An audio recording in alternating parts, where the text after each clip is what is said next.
ঘন কালো গায়ের রং নিয়ে জন্মেছিল মেয়েটা। বাবা নাম রেখেছিলেন কৃষ্ণকলি। আমাকে ভালোবাসো তো? বাসি। ভালো তো তুমিও আমাকে বাসো। আমি তো তার দোহাই দিয়ে তোমাকে কিছু বদলাতে বলিনি। আমি নিজের জন্য কিছু বলিনি। সমস্যাটা আমার মায়ের।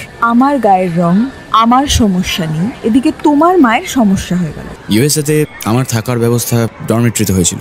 সেখানে আমি ছাড়াও 3টে ছেলে থাকতো। একদিন রাতে মায়ের সামনেই আমাকে অ্যানুয়ালি রেপ করে ওরা। মায়ের কোনো দোষ নেই কৃষ্ণা, কেবল একটু মানিয়ে নিয়ে। আর যদি সত্যি মানিয়ে নিতে না পারলে তাহলে পারবো, আমি রাজি আছি। সত্যি বলছো তুমি?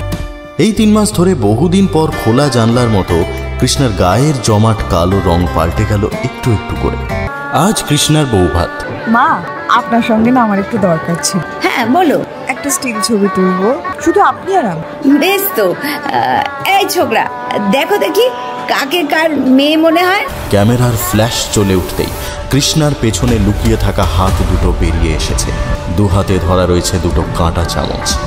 মুহূর্তে অলকা সান্যালের সামনে গিয়ে দাঁড়িয়ে মহিলার চোখ লক্ষ্য করে চালিয়ে দিয়েছে ধারালো কাঁটাগুলো।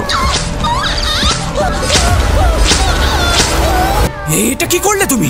ঠিক করিনি। 3টে কালো মানুষ তোমার উপরে অত্যাচার করেছিল বলে উনি কালো মানুষদের ঘেন্না করেন, আর আজ একটা ফর্সা মেয়ে ওর চোখ খুবলে নিল। এবারে উনি বুঝবেন যে মানুষের গায়ের রং দেখে তার দোষ গুণ বিচার হয় না। যন্ত্রণা হচ্ছে না মা? ওই দেখো রেকর্ড হচ্ছে সব। সবাই এই ভিডিওটা দেখবে আর বুঝবে যে কালো লোকও খারাপ হতে পারে, আবার সাদা লোকও খারাপ হতে পারে। আপনারা বুঝতে পারছেন তো? মানুষের গায়ের রংটা শুধুই একটা রং। ঘন কালো গায়ের রং নিয়ে জন্মেছিল মেয়েটা।